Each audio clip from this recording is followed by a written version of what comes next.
Warning: this podcast may contain spoilers from whatever TV show or movie is mentioned. Please listen at your own discretion. Welcome to Viewers Anonymous.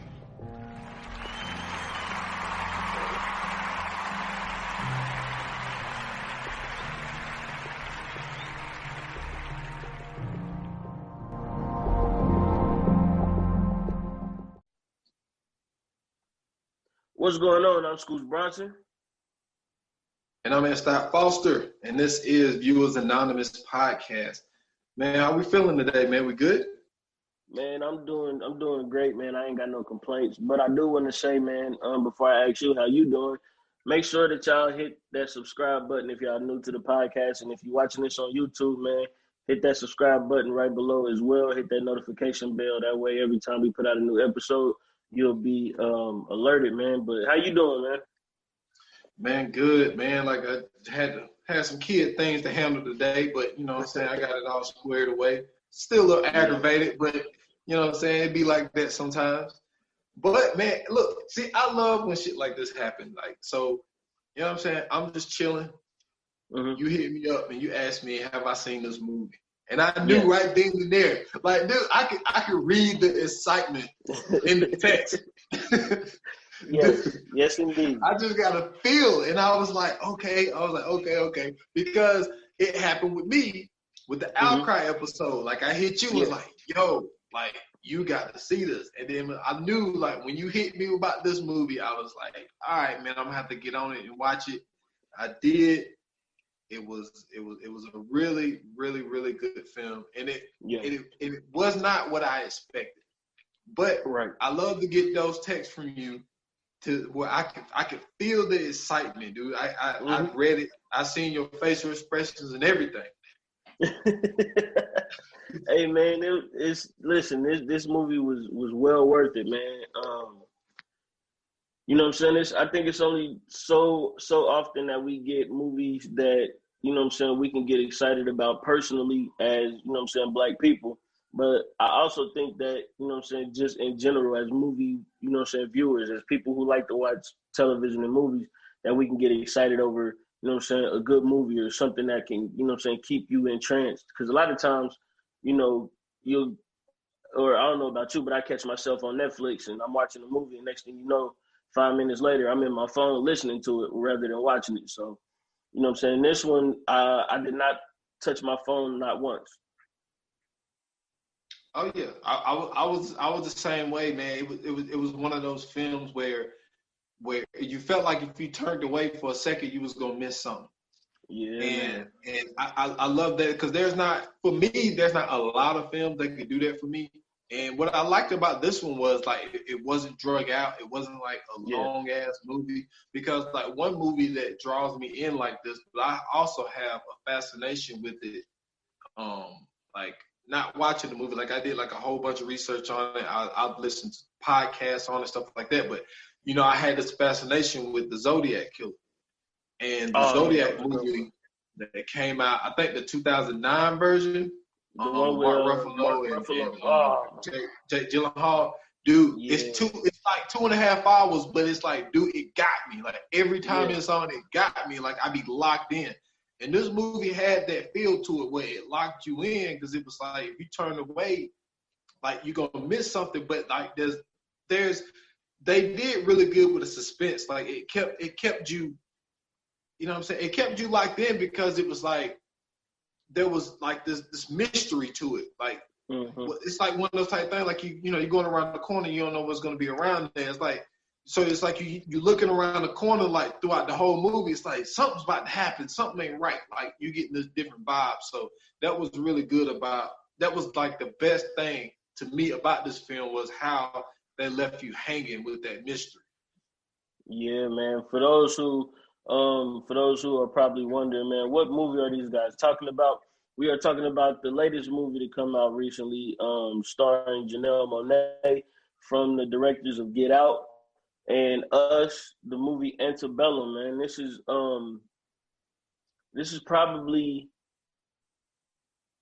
out of the three that they put together, you know what I'm saying? I think this may be the best one. I think it goes Antebellum, Get Out, and then Us. Slightly disagree. I would flip flop Get Out. Okay. I would flip flop Get Out. Get Out. Okay. And but the thing is, like, for me, like, Get Out was the crazy thing was I really didn't see that coming.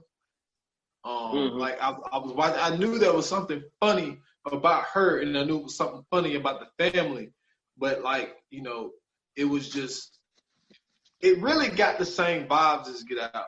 And the crazy thing about Get Out is the fact of this shit really sounds sick, but it seemed like it's some shit that could have happened to me in the past. You know what I'm saying? Like, dude, I know what you mean. Yeah, I know what you mean. Because it's like, yo, like, dude, you know what I'm saying? Like, when I met, like, my kids' fucking parents and shit, like, dude, I was in West Virginia, dude. Like, this was some shit that could have happened off the fucking road, and ain't nobody gonna do shit about it. So it was kind of like, fuck. When nobody like, dude, I really, like, dude, I feel that shit. Like, I really, really feel it. So I view it a little differently, but also, like, with the twist with that movie was, like, obviously, when, like, it, you know, it really did the same thing. Really, it's really kind of the same film. They're just using it with the Civil War reenactments. I disagree. I don't think it's the same film at all. I would say that because the concept of that movie was they was snatching up black people. They was switching their brains out with different people, but basically using them as, I think it's a little more than just sex slaves. Like L'Oreal, like, he was stuck on the sex slave thing. I think it was a little more than that, but like they were just basically using their bodies to get younger type of shit. So So I think that in this, like the white people was able to live their life in a black person's body.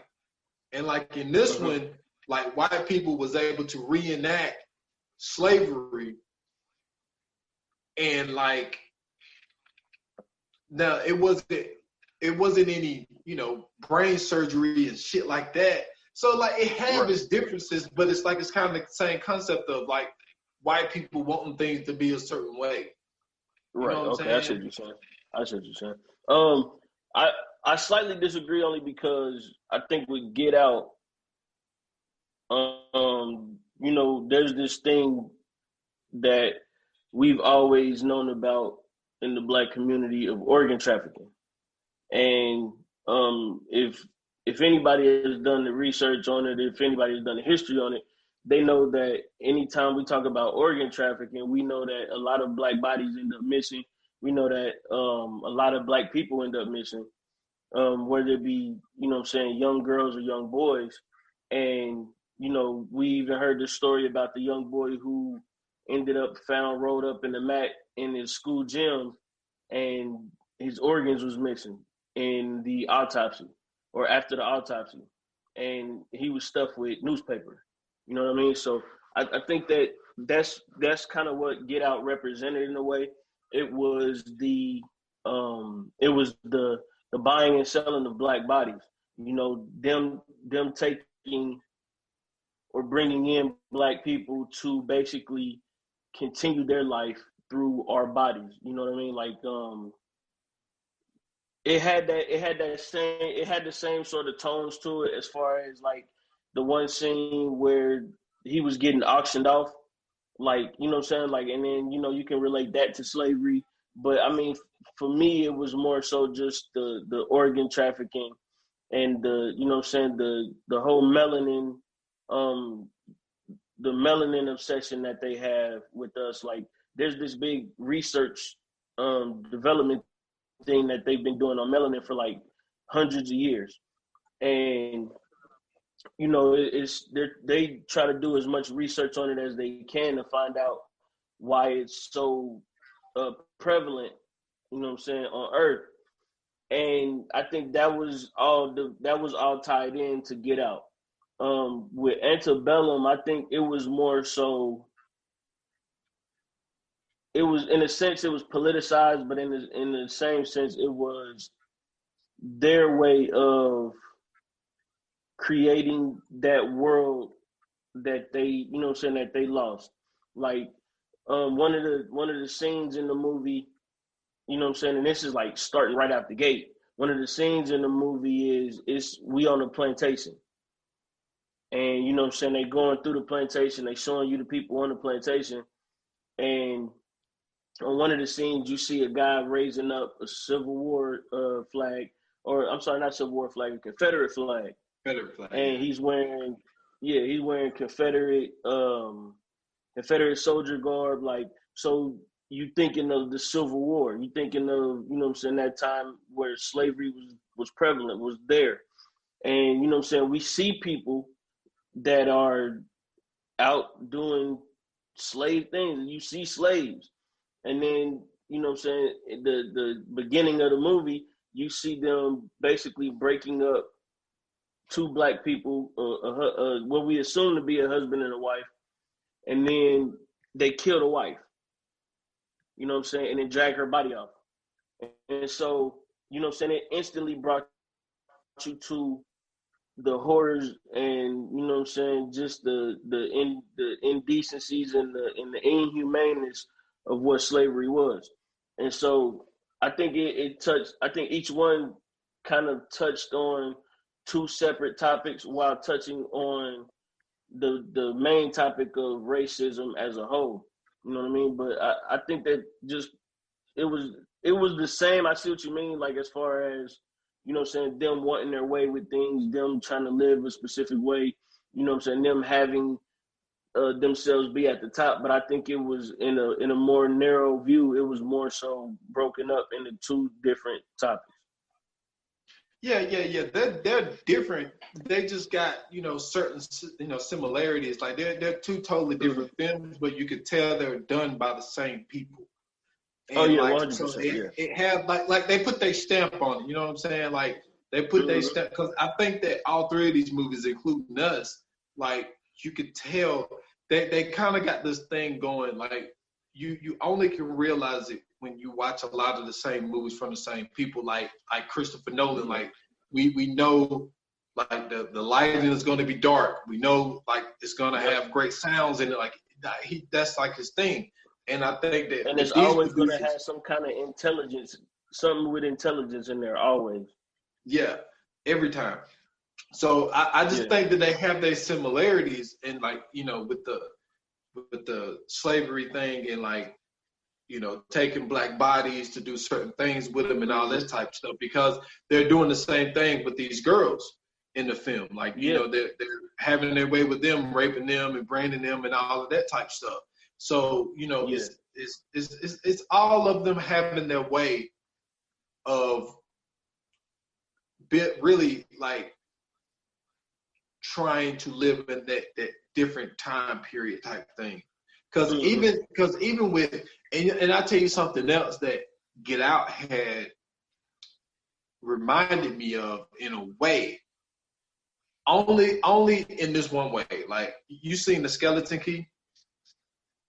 Yeah, of course. So you remember in The Skeleton Key, like what they was doing, like these two people that have been living since like fucking slavery times, they were just transferring their bodies into black people, and it was like, well, really, they wanted black people.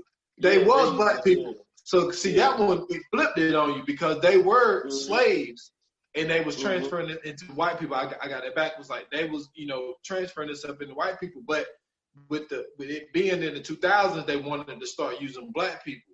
But they were saying, you know, the black ones are hard to keep because they know of that voodoo. That what do you call it? That they know of that legend. Like they heard that because a lot of the black people down in the bayou, they believe a lot of the voodoo stuff. Yeah. So, but the whole point I was making was like they was using brain surgery to put them in different bodies, but in The Skeleton Key, they was using voodoo to put them into somebody else's body. So, you know, that just kind of reminded me of that, you know, slightly, but they got their own stamp. But to go back to what you were saying. So she was. The movie started. She's on a slave, slave plantation, all of this type of stuff, right? Mm-hmm. So then all of the stuff happens that you would think. Now, I didn't catch this until later on in the film when the twist came, but I didn't think it was odd when they was breaking up the couple that this girl, I recognized it, you know what I'm saying? But she had on a gold chain. The gold cross, yeah. And I'm thinking, I thought that was odd too. That caught my eye too. Yeah, I'm like, it threw me off. I'm like, how the hell she got a gold cross? How does this girl get a gold chain? Like we talking 1800s. Like, what she mean? Like, so it didn't. Even her clothes though. Even her clothes, like the clothes that she had on, it just didn't look fancy. Like, yeah. Yeah, like it wasn't the dingy, you know what I'm saying? Dingy white color, you know what I'm saying? She had on this green dress. I'm like, gosh, she dressed like white people. And like it didn't really register until later in the film. And then like when the twist came, then I thought about that gold necklace again. And then dude got the necklace again. The dude that they split apart because they put him in this self-made incinerator thing and burn her up, and that gold chain was still left over. But so all of that stuff happened, and then so they bring in this new group of girls, and so they bring over Eden at the time when they was Eden. So they bring Eden over there, and they have this white lady talking to this little girl, and was like, "What do you want to name this one?" And, all this type of stuff. So I'm like, everything seems, like the way it is. And so then this girl's like, "Hey, you from North Carolina, right?" No, she was like, "You from Virginia, right?" She's like, "I'm from North Carolina." She's like, "I can't do this." And she's like, "Look, you just got to do what these white people say." And I'm like, something feel weird about it. You know what I'm saying? Like, well, see, okay, now we talking. So this is what was weird to me. They didn't have accents. They were speaking clear English. It wasn't no dialect, no nothing. So when she was saying like, "I know you," that's what was throwing me off, because I'm like, how the fuck does she know her? Like, what do you mean? And then when she was saying like, "Well, I'm from North Carolina, you from Virginia," like, we got to find a way to get out of here. It was okay. So knowing the history of the time period which we thought we were in at the time, the way that they wrote that scene, it made it more confusing, because what she was saying wasn't far-fetched, but the fact that they didn't have accents, the fact that, you know what I'm saying, like they knew where they were from and shit like that, like, to me, that was like, that's something that stuck out to me, because, like anytime you read accounts or anything like that of like slaves or anything like that, they don't usually talk about the state that they from. They usually talk about what plantation they from. Yeah. Or who their master was or something like that. So when I heard her saying that, and then she was, you know what I'm saying, like, even when, you know what I'm saying, when he first came up and he was like, this is like a reprimand plantation or whatever he said it was. But he was like, this is basically saying like, this is where, because I was thinking that's where all the runaways was going. Because remember in the beginning of the movie, they brought her back. She tried to run. You know what I'm saying? So they ended up bringing her back. And so I'm thinking this whole time, like, okay, well, this is the plantation where they, you know what I'm saying, they capture the runaways and bring them there. So this must be like one of the plantations to where it's you know what I'm saying, some crazy shit. And then he also said, like, it's not ran by anybody. It's ran by the Confederate Army of America. So I'm like, oh, shit. So it's really bad now, because I'm like, these motherfuckers are going to do any and everything at this point, because, you know what I'm saying, they in the middle of war. They definitely don't want, you know what I'm saying, slavery to be over with. They fighting for the South, so they probably taking all their frustrations and anger out. So, you know what I'm saying, that scene, I think, was wrote in a way that was genius, because for me at least, because I wasn't sold on the fact of, okay, this isn't real. Like, to me, it made it more real. It was odd at the way that, you know what I'm saying, they were speaking English or clear English, and then, you know what I'm saying, like they was, you know what I'm saying, like they knew where they were from, basically. Yeah, like I didn't catch that part. Because like the thing is, like there's been so many, and I've been trying to stay away from them. But like I said, this is not what I thought. Like me going into this film, from the trailers that I saw going in, I thought it was a horror film. Now, in a black person sense, it's a horror film. That's just like with Get Out. Like Get Out was considered like a horror film, and it's like, well, it's only a horror film to a certain group of people. Like it's not it's not a horror film to everybody. But it's a horror film to black people. But like I was going in thinking it was just gonna be like fucking slashers and shit. Like I was expecting that, and then to see what was going on. And then like, so then after that, they, you know, she wakes up, like we hear this phone ringing, and she wakes up in a bed, and her husband's beside her, and kid runs in the room. Okay, then, so like they made it. Yeah. They made it a point. They made it a point when she went to the bathroom. They made it a point to show her back because she had got her back burned. They branded her for not saying her name because she refused to say her name. Well, see, now you're skipping over some parts too now. So you got to remember, like when and this is still towards the beginning of the movie. So they was carrying her off the horse. And that's when we seen the scene of them breaking up, the husband and the wife, and then they threw her in the shed or whatever, in the house or whatever. And we see the captain come in, and he's talking to whoever I guess caught her or whatever. And then, you know what I'm saying, like that's when he was saying, you know what I'm saying, say your name, like what's your name, and she wouldn't say it. And so he started beating her, and then he branded her. And then after he branded her, what else happened? That's when they brought in the other people, and that's when she was talking to old girl. And then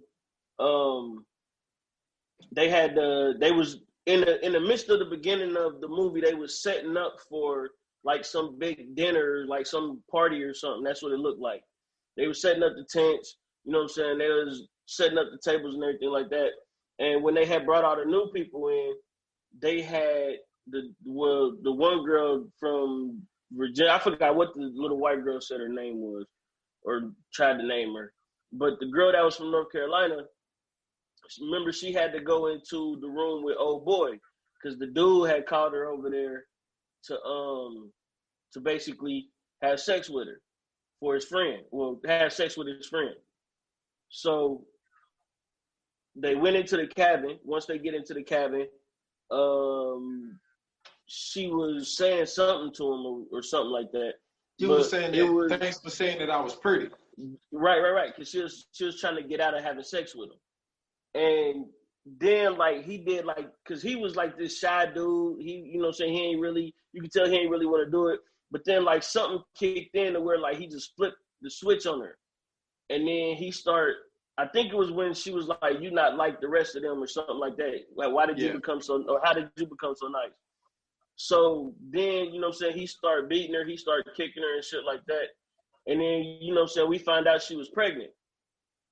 She ended up having a miscarriage, and she ended up, I think Eden, who's Janelle Monáe's character, took her to her living quarters or whatever. And then the next scene is well, what it was, she showed up like after she got her ass beat by dude. She showed up to work late the next day, and then he was like, you know, I know you knew and all. He was like, there's one, like you can't be late again. And so then the next day she was late again. So he sent Eden to go get her, and then that's when exactly. And so I had skipped all that part because she showed her brand on her back. Yep. And speaking of that part,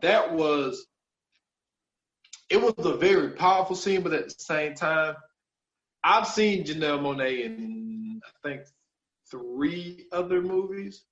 2 other movies that I had started watching this one show she was in. This is the one. Like, that particular scene, like, she killed that, dude. It was like the emotion that she brought to it, all that stuff. When she wouldn't say her name, like, that was that wasn't acting. Like, that shit felt real. You know what I'm saying? Like, you had to feel it. So I appreciate you bringing all that up. So, but they made a point to zoom in on her back, and there was nothing there. Right. So then, you know, her family is getting ready, like, he's making pancakes, and they're talking about how she's on this diet, and she got to, you know, leave and to go to this thing to do this speech. Now, my theory on that was, I thought when I first seen it, I thought that because the dude asked her, "Are you having weird dreams?"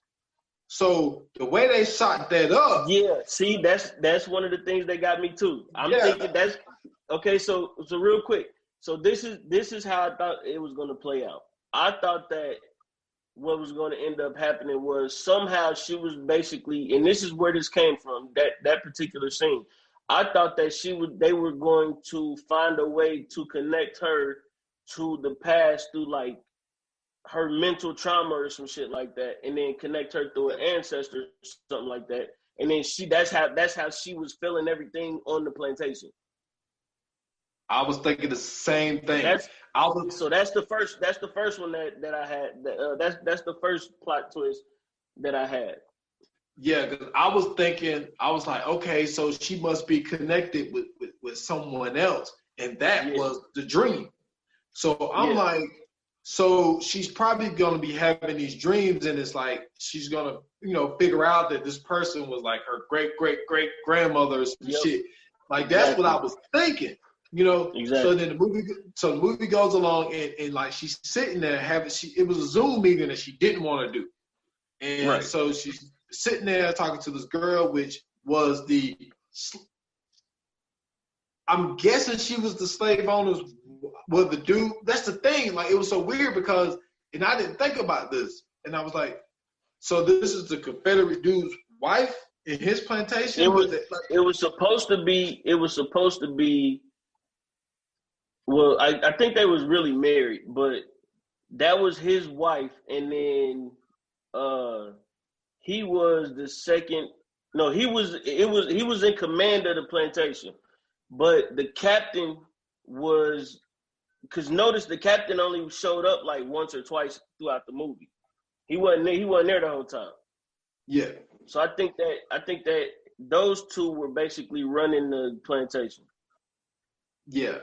So, like, it's the same girl that we see on the plantation, and she was doing a Zoom meeting with her. So I'm like, you know, this is kind of weird.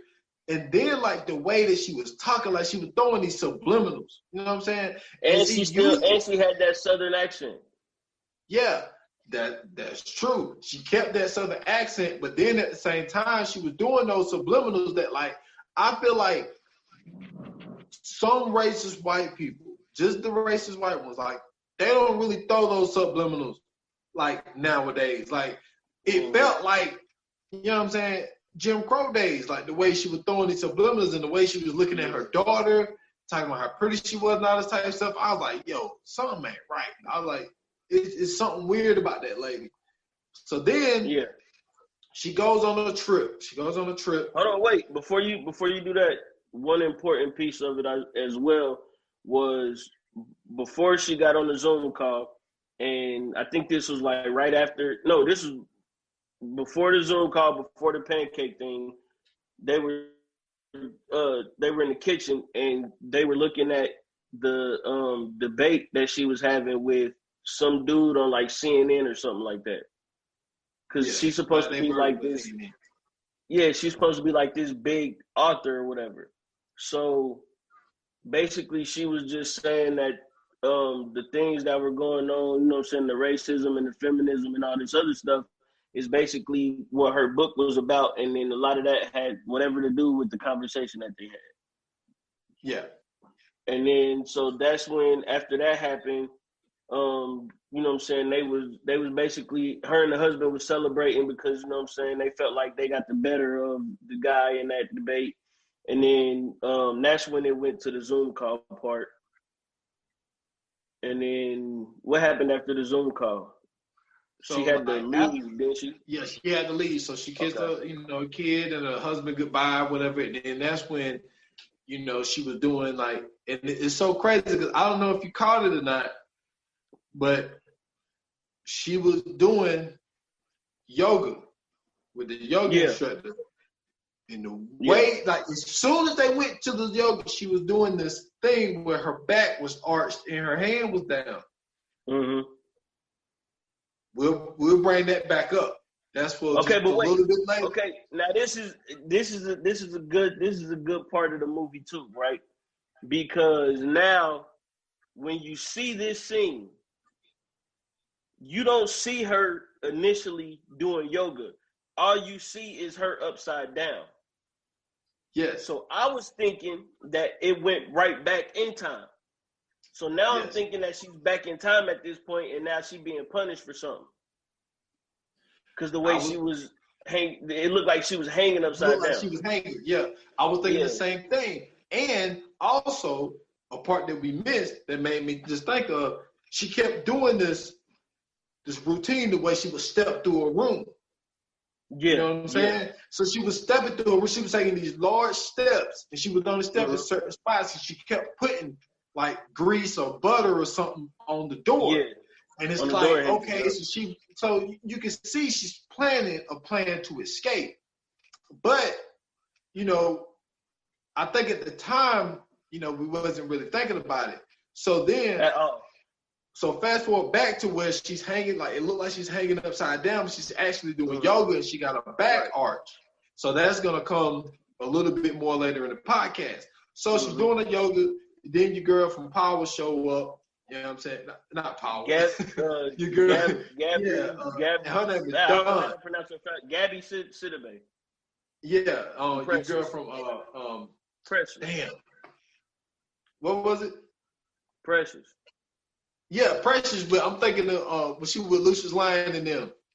Oh, you talking about Empire. Man. Empire. Yeah. Yeah. So her friend Dunn show up, and you can tell like they real cool or whatever. They got a good vibe together, and saying that they was gonna that she had her speaking engagement thing. So she did a speaking engagement thing, and promoting her book and all of this type stuff, and like everything is cool. Mm-hmm. So she's talking to this one lady who I'm guessing she's like a PR person or something. And so Dawn come and pull her away, and she was like, I'm saving you from her. And she tell her go get a great dress. They're gonna go out, and all this type of stuff. And then she goes up to the help desk to set up a 7:30 appointment for them to not appointment, but for their dinner. And she's like, the girl was weird with her. She's like, she just had this weird vibe. Yeah, she was ignoring her. She cut her off in the middle to answer the phone. Like she felt that racist tension at that time. I think that was something that was. Now this is what threw me off, because this is when I started to look back and think that the hotel could possibly be in on it. So when that happened, you also got to remember that while all this is happening, the lady that was on the Zoom call is basically sneaking into her hotel room. Yeah, her name Elizabeth. Yeah, and then before they ended up going, after the scene that you're talking about is when she went up to the her room or whatever. After the lady had already snuck in her room, then she got some flowers, and the creepy shit about the flowers. Got fucking cotton in it. Cotton, yes. I'm like, how the fuck did you not catch that? Like, she didn't even pay no attention to the shit, or at least she didn't say anything about it. She didn't acknowledge it. But I seen it and I was like, damn, like that's kind of weird. And then it had a note on it that said something about like welcome to your homecoming or something like that. And so as this is all happening, you get to see, you know what I'm saying, her kicking it with what's her name? Dawn, yep. Dawn, and her other friend, I forget her other friend's name. It might have been Julia. I think it was Julia. Julia. Yeah.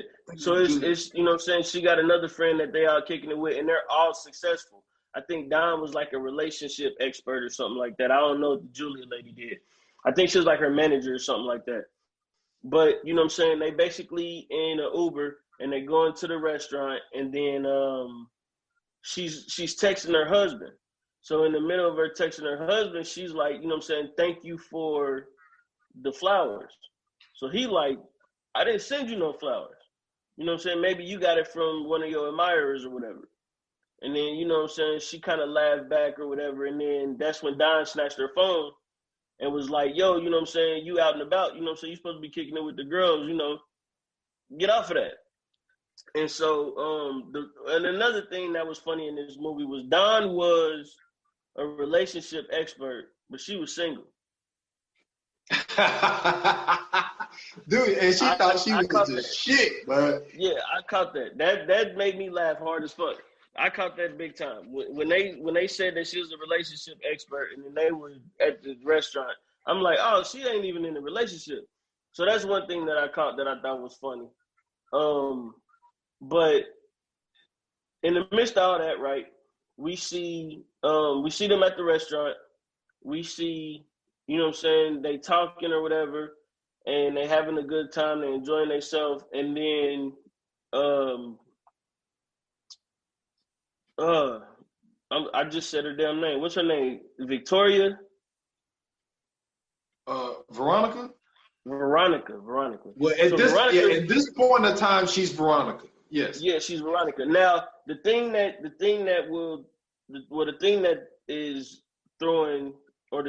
threw me off was, I think they said it was like 6 weeks earlier or like 3 weeks earlier or whatever. So this is all within a short time span. This ain't even like no long, or as we know, this ain't really like no long ass time span. And so she's, you know what I'm saying, she ready to go, you know what I'm saying, she about to go home. She got a flight early in the morning. She got to go back to see her daughter and her family and all that. And, you know what I'm saying, they call her for the Uber, and, you know, they asking, they double check, hey, you know what I'm saying, you sure you don't want to go kick it with us? You sure you don't want to go do nothing with us? She like, nah, I got to go to sleep, get up early for this flight.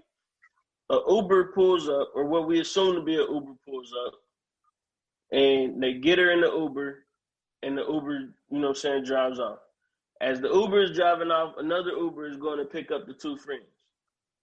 So as she driving in the Uber, her phone rings, and then there's a lady on the phone saying, hey, I'm your Uber, I'm outside. She says, well, I'm already, no, you got it wrong. I'm in the Uber right now. I don't know what you're talking about. You know what I'm saying? You, and then the music, the lady got the music loud. Yeah, music loud. She ain't turning it down.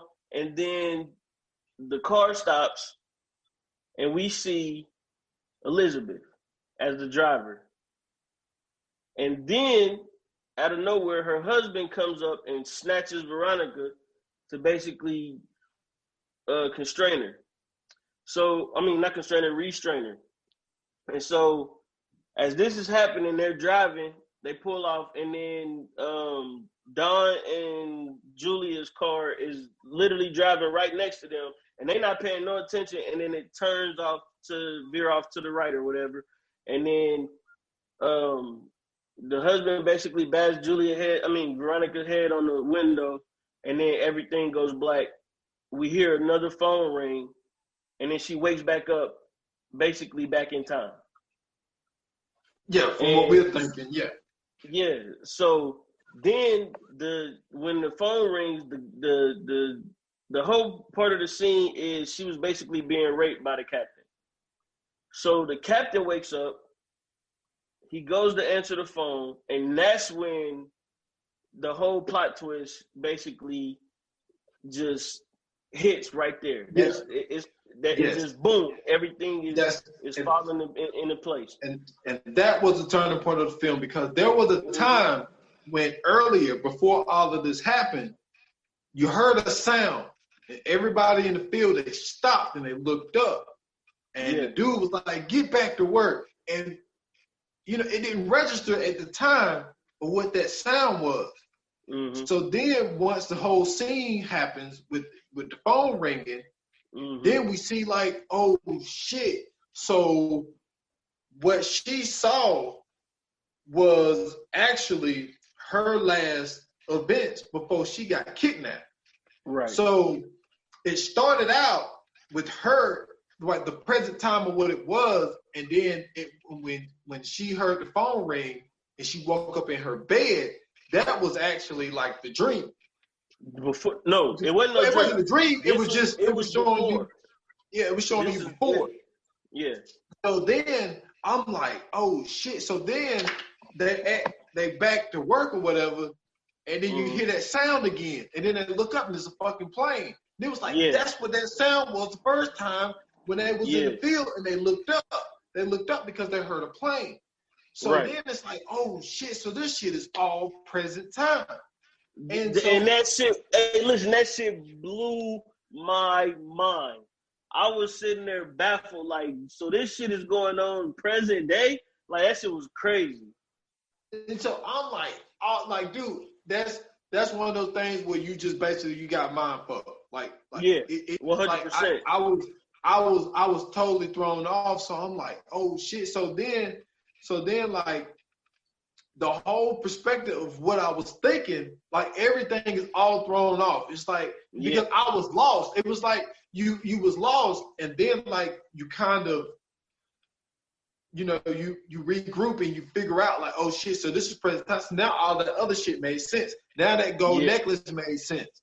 And it's like, cause dude had asked, like after that scene had happened with the phone ringing, dude had they sent the dude to that box thing that they burnt people at. He went, and he found the gold chain, and he was in there crying, like beating the walls and shit, because he was just like so distraught and so hurt and so broken up. And I'm like, now this makes sense of why she had this gold chain on with the cross on it, because I was like, all this stuff is present time. So then the whole film, I feel like, took that change of like, now you're thinking that you get that get out feel. You know what I'm saying? Yeah. It's like, because when they started doing the auction and the get out thing, and then also you see the dude that they kidnapped when the movie first came on. You see him and he's talking different, all this type of shit, and then the camera flash in his face, and then like his nose started bleeding, and then he's like, "Yo, get out!" Like, these people are trying to do this. Yeah, like, that's what that was to me. Like, it was the camera flashing in your face. Yeah, cell phone great ringing. turning point. Great turning point. And it was like, bam! It's like, oh shit! Like, now we figured it out. And so then what ended up happening after that was, she had, like, what was great about it, and I mentioned this earlier about the movie not being that long, because really after that, that's when because the next night that they went to bed, that's when she did the sneak out thing. Yep. And then it brought that back, and it was like, but at the same time, when she, like I said, I was gonna say it later in the podcast, when she was hanging upside down doing that yoga shit. When she flipped out of the bed, she got to the yoga shit. Yep, she got to the yoga. Like, what the fuck, man? I was like, dude, that shit was so brilliant. And then it shows her doing the walking thing where she kept taking these large steps, and then she opened the door so the door would make that creaking noise. And then when they was out working in the fields, they was communicating by whistling. Yeah. So she's looking for the dude, and the dude, they do the whistle thing, and then he comes up, and then they're like, "Yo, we gotta get this phone." And so they go get the phone and realize, well, she tried to call 911 first, Bad service. Yeah, bad service. And she was like, the only way I can make another call is I need his face. Mm-hmm. So she goes back in to try to get his face. No, wait. That's not what happened. We missed the point. So they get the phone. When they got the phone, the two dudes that was there at the dinner, my bad. They were walking up and they were drunk, right? Then they had dropped the phone because they went to go hide. And then this is when basically the turning point is basically letting the puzzle pieces fall in place. Because they picked the phone up and he says, yo, you dropped your phone. And he's like, no, that's not my phone. He was like, come on, man, I know the rules. They said it's no phones. So then we find out all of this shit, just some wild ass shit. So now, speaking of things that's connected to it, I'm thinking of shit like Westworld or Westerworld or whatever that shit was called. That was on HBO. So I'm thinking that that's what this shit is like, right? And so they take the phone and they go walking off to wherever they go. Now they're following them to go get the phone back. I think they killed both of them. No, they killed one of them. They killed one of them. Yeah, killed one of them. The Daniel guy, the guy that caused you one girl to have a miscarriage. Yep. So they kill him, get the phone back. Now they going back to scan his face. When they go back to scan his face, this motherfucker is up. He not asleep no more. So he's fighting the dude. After he fight the dude, he knocked Eden down. Then what happened? He killed the dude. He killed the dude. He stabbed the dude with the axe that he had. He killed the dude. He got his ass whooped. I'm sorry, man. Like yeah. I expected a better fight, but I was with you, but until we found out who he really was, because he was a professor. Yeah. Because remember when she went to him and she was saying sorry, she was like, I'm sorry, professor. So basically, I either feel like they knew each other or knew of each other. And so somehow, one way or another, she basically like stabbed him or some shit like that. And then she started whooping his ass. She get him to open his eyes up so that she could unlock the phone. And then this was when shit got real. She makes a phone call to her husband. Then she sends out the signal to ping the location of where they were. Oh, well, hold up. You skipped one little part. Like when she called him, she said, she was like, I'm still alive. And he was like, we've been looking for you for weeks because she was a missing person.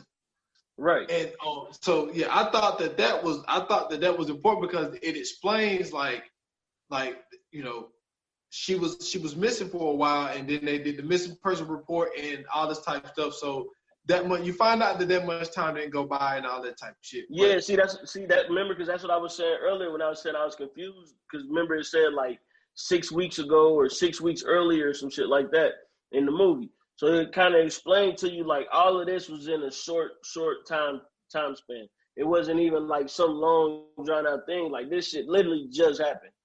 And so once she sent the ping off, you know what I'm saying? I don't know what kicked in. I don't know what happened, but she just got in her bag, man. She took that motherfucker to the crematorium, and you know what I'm saying? She dragged him up in there. Yeah, she dragged him up in there, and then the other dude came out, and then she was like, "They got the captain. They got the captain. Come on, you gotta get him." Yeah. And so then they run in there. And then she locked them in there, and she said, all these motherfuckers on fire. Got their ass. Smooth killing, boy. And then she went back in the house. She grabs this jacket that's supposed to be reminiscent of a Union soldier jacket or whatever. She throw that thing on.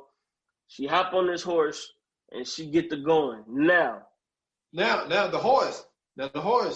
Remember, when she was at home, she was looking at pictures on the shelf, and it showed her on the horse. She was in question. Yeah, she used to do. I forgot all about that. Yeah, I literally I literally forgot. I forgot because remember, even in the text message, the husband was saying that her daughter was growing up to be a great equestrian like she was. I forgot all about that shit. Yeah, and because something else we didn't mention, her daughter, before she left, her daughter gave her a picture. Yeah. She reduplicated, hold on. When Elizabeth was in her room snooping around, she saw the picture on the wall. Yep. And then, before she snuck out, she reduplicated that picture on the wall in that little shack that they had her in. Yep. But the thing, so when she put on that jacket and get on that horse, like she know what she's doing. She's a certified rider. So these motherfuckers chasing her, shooting at her. You know what I'm saying? She's calm. She got this shit rolling. And then the one dude, like, you know, he ain't as skilled as she was. He ended up falling off the damn horse. Man, he had the worst death in the movie. Oh yeah, that was. I don't know. I don't know, man, because no. I think Elizabeth is a little bit worse. No, hell no, man. He flew off the damn horse into a goddamn stone, man. He wasn't expecting that shit. Yeah, he wasn't expecting that shit. So then it's only one person. So then it's one person left. So Elizabeth's chasing her. And so then she's like, so she gets off the horse. Well, she stops the horse. And so Elizabeth's sitting there saying, I told my dad you were going to be a problem. You're like, I didn't want to get you.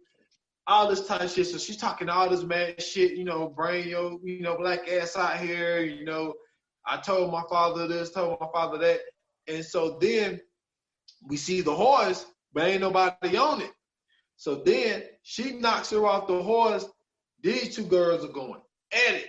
And I will say, they get busy because Elizabeth was getting busy too. She got some in before she started wailing on ass. But then when she caught her groove, boy, that right hand, she gave her that work. But she gave her that work.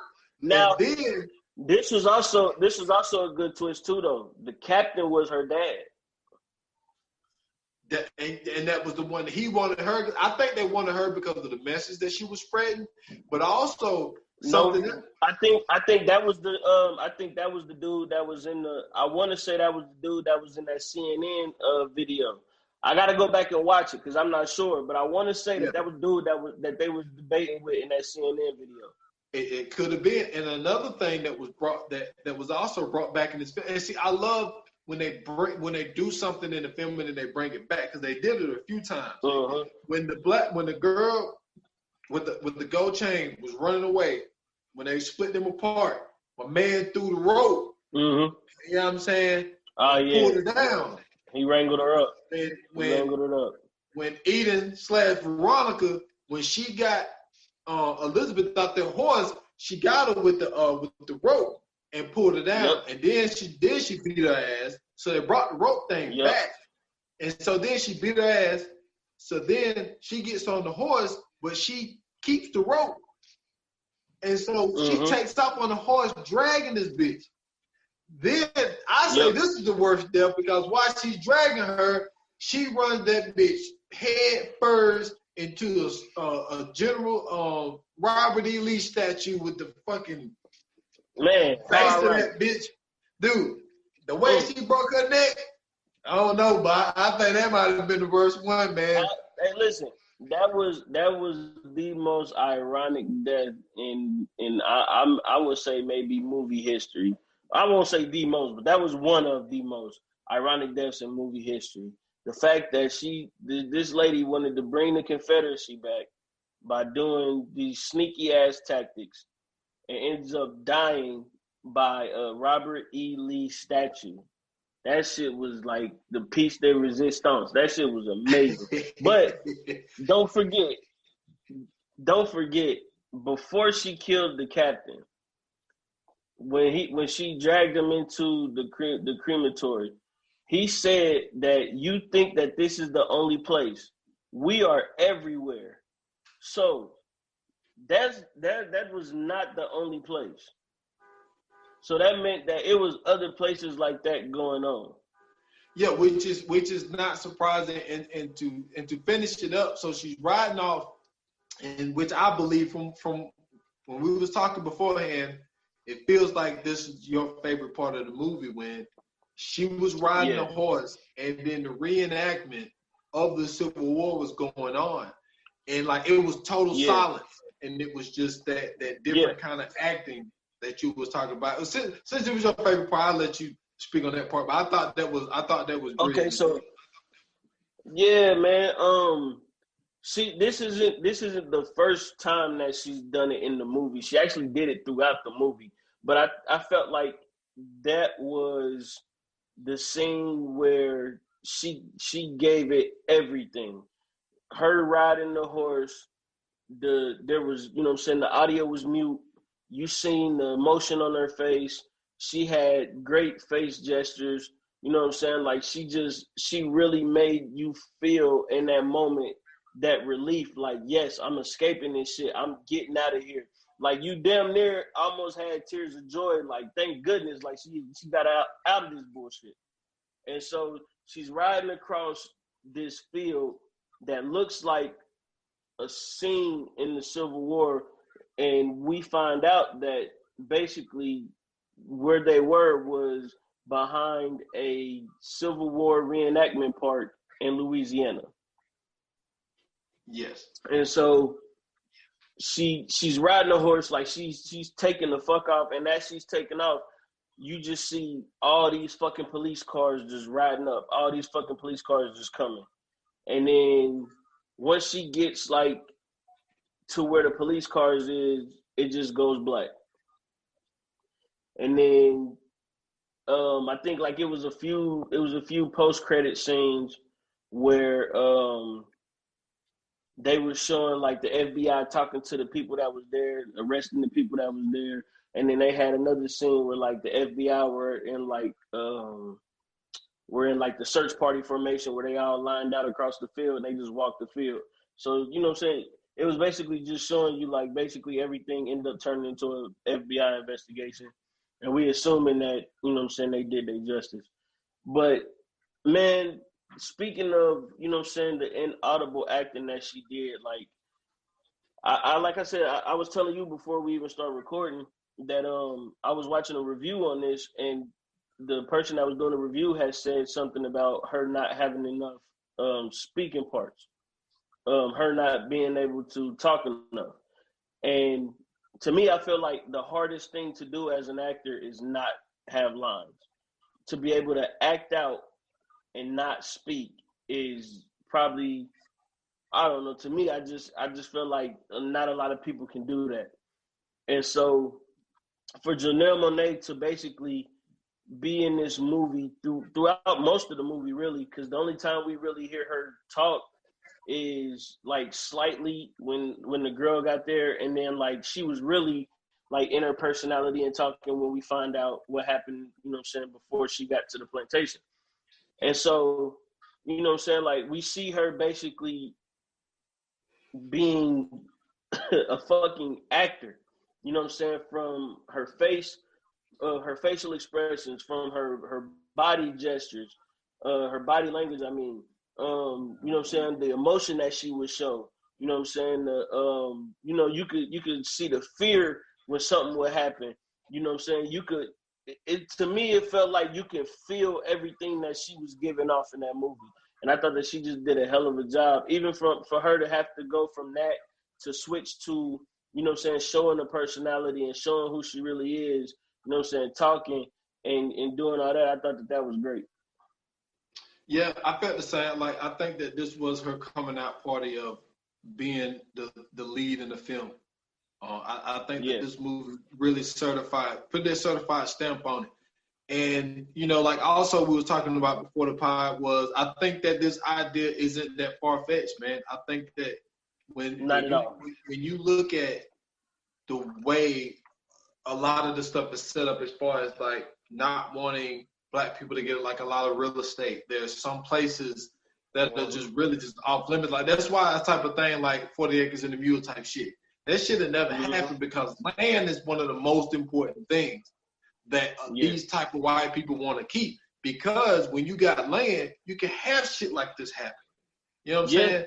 And that's why I think it's not that far-fetched, because we have down here, like, dude, we still got battlegrounds. Like, there's a place in Cowpens, which is like, I don't know, Cowpens is like an hour from where I stay. And, like, they still got the battleground set up the way that it was. And it's like, so we reserving this space for Confederate battles. Like, the shit is weird. So it's and like, see, and the crazy part is like, I think maybe not less than an hour away from me, probably no more than that, in Indiana, they have Civil War reenactments in Indiana. Yeah, like this is the thing. It was in God, what was that? It was in some movie. I think it was a comedy movie, man. It came out in the early 2000s, but they was making fun of people that was reenacting Civil War stuff. I can't remember which comedy movie it was. But yeah, like, this shit is really a thing, and it's like, yo, like, y'all ain't got shit else better to do than to put on old ass clothes and act like you're really in war. Like this shit is, it's weird. Like, it's dorky shit. But at the same time, like, some people are judgmental to other people that do other things. I mean, if that's what they into, you know, it is what it is. But well, they try to. Some of them try to frame it as. Some of them try to frame it as a way to teach history through, you know what I'm saying, a different lens. Whereas to me, I just feel like that's some of those people, that's their way of reliving that time, to where, you know what I'm saying, they can be racist and they can, you know what I'm saying, do some of the shit that they're doing. Because my uncle, who was in the military, he used to go and be a part of Civil War reenactments, and he used to do something that they had with, like, I think they was called I don't think it was the Buffalo Soldiers, but it's another group of soldiers that they had that was in the it may be the Buffalo Soldiers, actually, I'm not sure, but my uncle used to be a part of that, and, like, he would do Civil War reenactments. I actually got a Civil War sword around here somewhere. I gotta find it. I'll show you later. But he actually still got the sword from, you know what I'm saying, having the Union's outfit on and everything like that. But, you know what I'm saying, for some people, they do it to help teach history and help give people a better sense of it. And then I think for others, it's just their way of going back in that time where they can actually be, you know what I'm saying, racist and be what they wanted to be. Yeah, I just think that, you know, you got the trafficking thing that's going on. There's missing persons all the time. And it's kind of like, it don't seem like that idea, and also the idea of Get Out. Like, it's like, that's what I meant by similarities. It's like this underground shit of what's happening to these people that are missing, because a lot of the times we can't find the body. And, like, people are just missing. And, like, parents don't know what happened to them or none of that type shit. So I don't think it's, like, the most far-fetched idea of this type of shit really going on. And I think that, like, you don't want to put in the idea of people, because I'm pretty sure there was some people that was too dumb to even think of that idea and be like, oh shit, like, that'd be cool if this type of shit is happening. It'll like plant that seed. But then at the same time, I think that with this film being the way it is, like, I think that if we found out that this type of shit was happening, I would not be surprised in the slightest bit.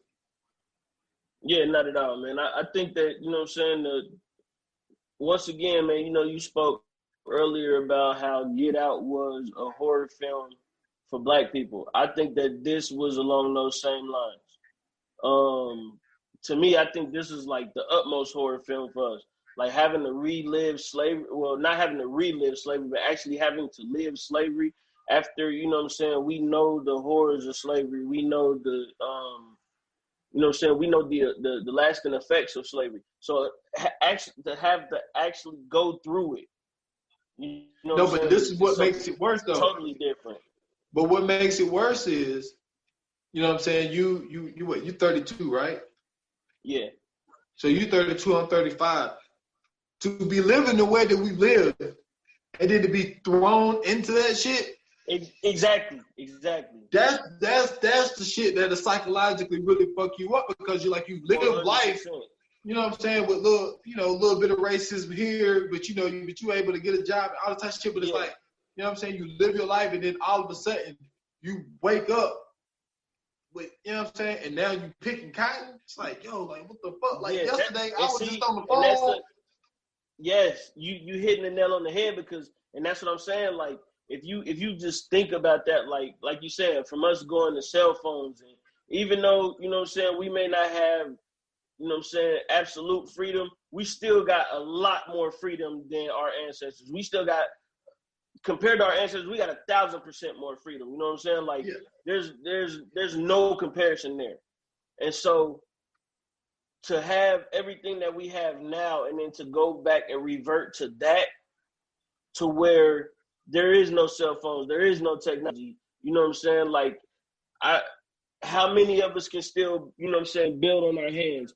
How many of us can build with our hands? How many of us can even grow food? How many of us in that situation would even last? Because, you know what I'm saying, we don't do that type of work anymore.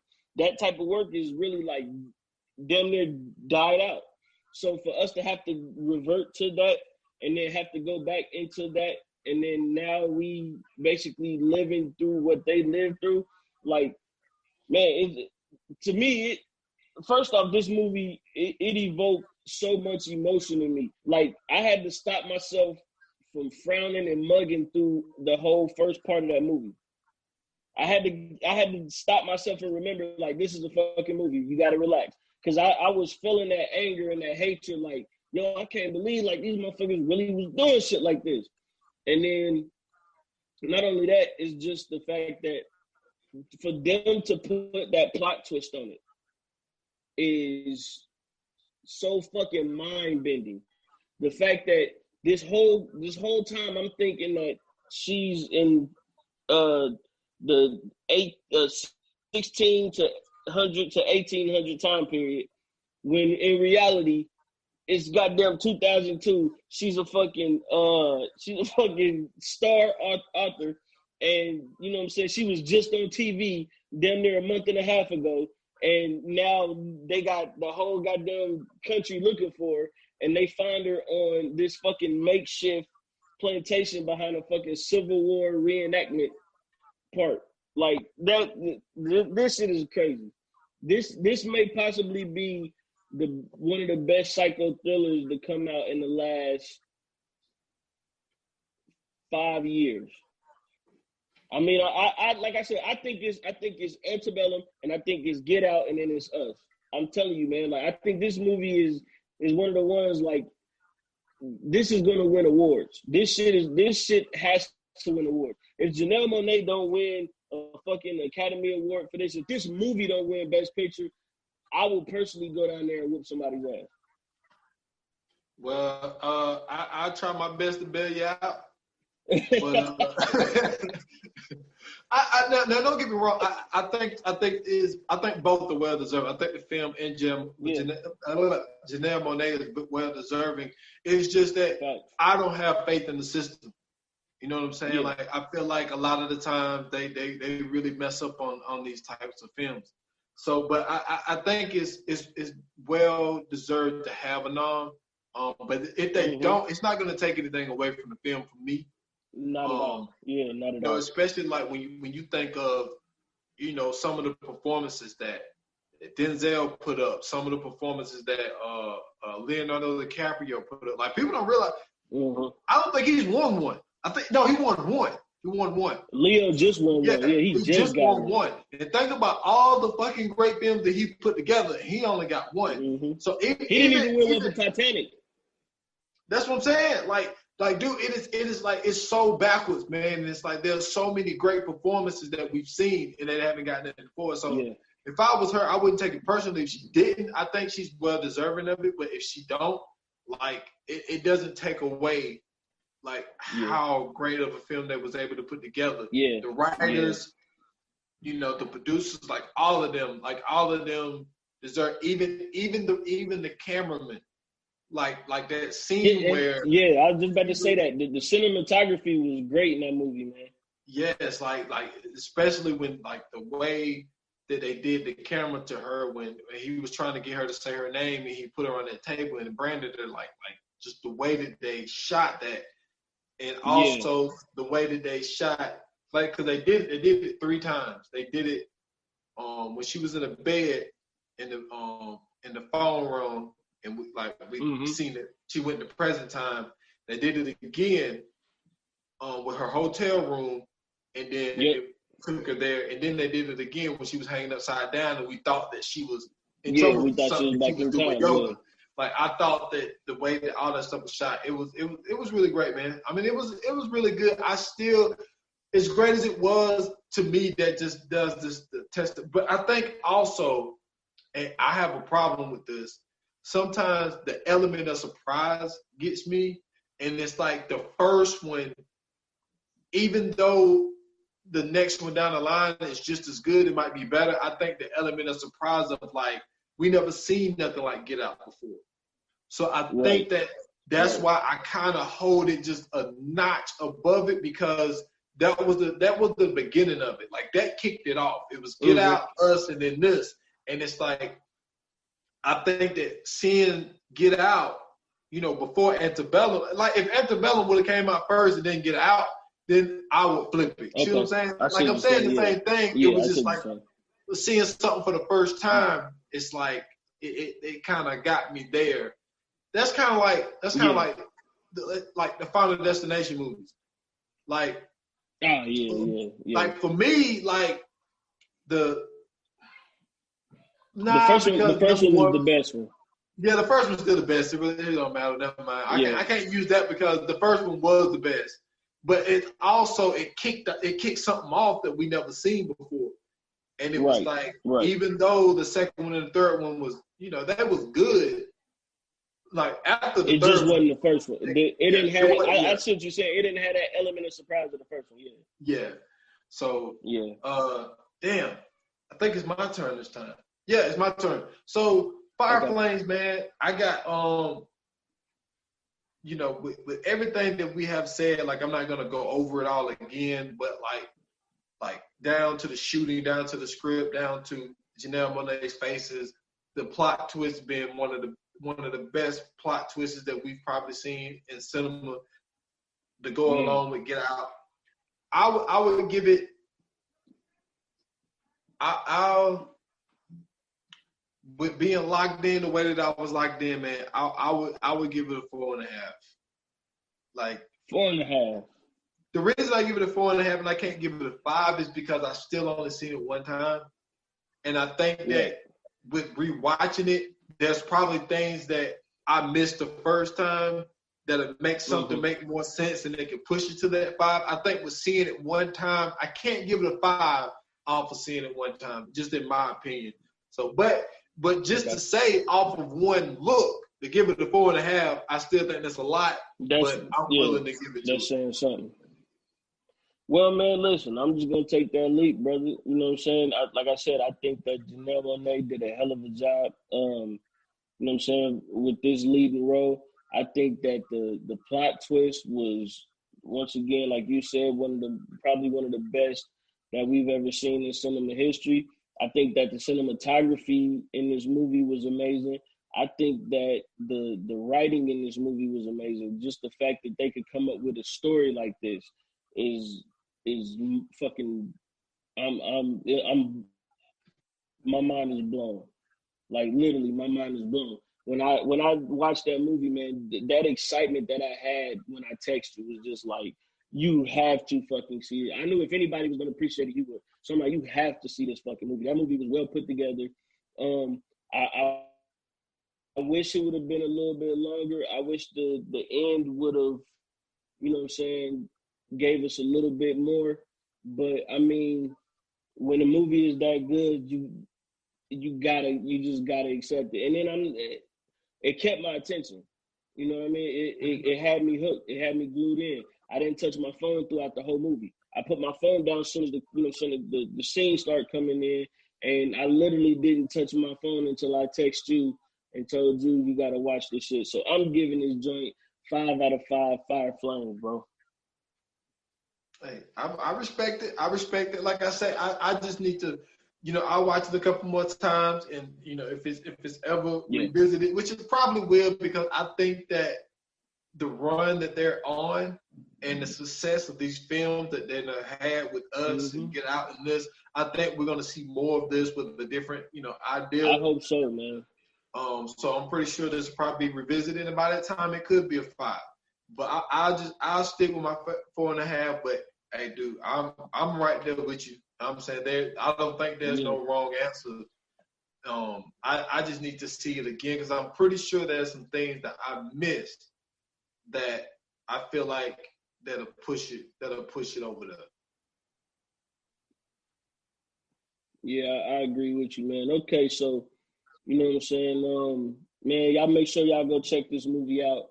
Antebellum, man. Right now it's available on video on demand on multiple streaming services. You can go rent that thing and watch it. When it comes out, make sure y'all support, man. Go buy it.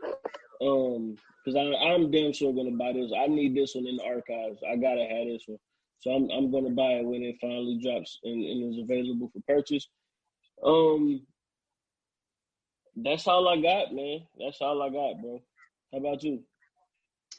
I feel the same way. That's all I got, man. All I really got is, a couple of plugs, man. Just I'm doing something a little different. I'm doing something different, man, for the month of October. I haven't done this before, but I'm trying to have like a little October horror fest type of thing, man. Try to do a lot of scary topics type things for my 28 Minutes or Less podcast. So on October the 1st, I will be dropping my top 5 slashers of all time. So that'll be out on October 1st. And so I'm going to have some other stuff, man. I might even try to convince you to come in on a few of those topics for the 28 Minutes or Less podcast. So go check that out on all major platforms. Also, go check out the Stolen Time podcast. Episode will be coming soon. I'm pretty sure we're going to do a lot of preview of the NBA Finals that starts on Wednesday. So be on the lookout for that. The Stolen Time podcast page on Facebook. Also, Stolen Time Pod on Instagram, and S.Foster8 on Instagram as well. Yeah, man, you guys can check me out on Twitter at Scoots Bronson on Twitter, on Instagram at Scoots Bronson _TV. Check me out on my last episode of 15 Minutes of Fame. I got to chop it up and talk to my guy Cheese Navy. Please, you know what I'm saying, make sure y'all go check that podcast out. Man, this week I am doing another episode of Isolated Society. I might just go ahead and do 2. I might do the call-in show on Friday and just do the regular show on Saturday. I had some malfunctions with my equipment, but I'm getting it fixed and I'm getting it there. But the last one we did, S.2 was there, man. We was talking about sports. We had a hell of a time, man. It started off with me and S. And then later on, everybody jumped in, and then it got crazy, but it was a good crazy. So I'm thinking about, you know what I'm saying, doing another episode again, possibly Saturday. So you guys be on the lookout for that. Isolated Society. I'm trying to get another Already Home podcast episode going. And, man, just make sure y'all subscribe to this podcast. And if you're watching on YouTube, man, make sure you hit that subscribe button. And like they say in the industry, man, it's a wrap. Cut.